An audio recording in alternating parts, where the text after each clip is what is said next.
విషయాల గురించి కూడా మరి అనేక విషయాలు వినే ఉంటారు.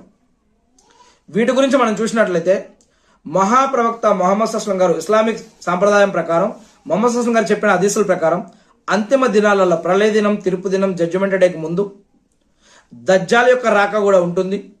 ప్రవక్త ఈసా అలైహిస్సలాం యేసుక్రీస్తు గారు రెండవ రాకడలో కూడా వస్తారని చెప్పడం జరుగుతుంది. మరి దీని గురించి అనేక కథనాలు ఖురాన్ మరియు హదీసులో కూడా చెప్పబడ్డాయి. ఈసా అలైహిస్సలాం గారి యొక్క రెండవ రాకడ ప్రపంచం అల్లకల్లోలంగా ఉన్నప్పుడు ముస్లింలు దజ్జాల్ బారి నుండి రక్షణ కోసం పోరాడుతూ ఎదురు చూస్తూ ఉంటారు.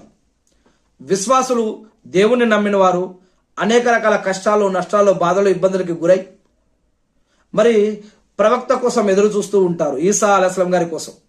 అప్పుడు ఆకాశం నుంచి ఆయన మళ్ళీ రెండవ రాకడలో దిగి వస్తారు అని ఖురాన్లో మరియు హదీసుల్లో కూడా చెప్పడం జరుగుతుంది. ఎక్కడ అంటే కొన్ని హదీసుల ప్రకారం ఉదాహరణకి సిరియా దేశంలోని డెమాస్కస్ నగరంలో తూర్పు వైపున ఉన్న ఒక తెల్లటి మినార్ వద్ద ఆయన దిగుతారని కొంతమంది ఉలమాలు తెలియజేస్తూ ఉన్నారు. నిజమేమిటో అల్లాహ్. కానీ ఆయన తన రెండు చేతులు ఇద్దరు దైవదూతల భుజాలపై పెట్టి ఆ విధంగా కిందకి దిగుతారు అని, ఆయన తల నుండి నీటి బిందువులు ముత్యాల్లా రాలుతూ ఉంటాయని ఈ విధంగా హదీసుల్లో వర్ణించడం జరిగింది.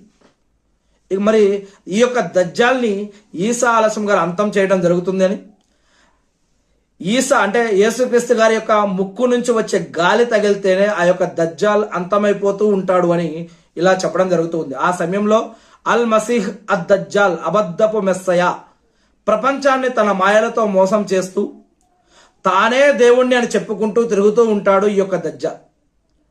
ఈసా అలైహిస్సలాం గారు రాగానే ఆ యొక్క దజ్జాల్ ఆయన్ను చూసి ఒక నీటిలో ఉప్పు ఎలాగైతే కరుగుతుందో ఆ విధంగా కరిగిపోవడం, చనిపోవడం జరుగుతుందని మరి అప్పుడు జరిగే సంఘటనల గురించి కూడా ఖురాన్ మరియు హదీసుల్లో కూడా చెప్పబడ్డాయి.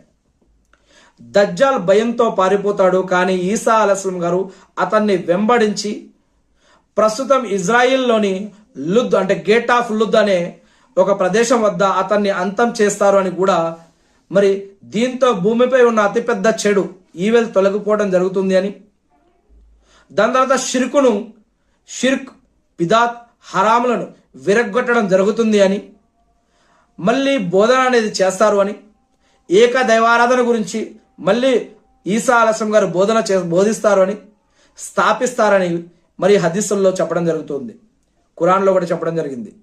మరియు ఆయన షిర్కును విరగ్గొడతారు అని అంటే, మరియు ఆయన పందిని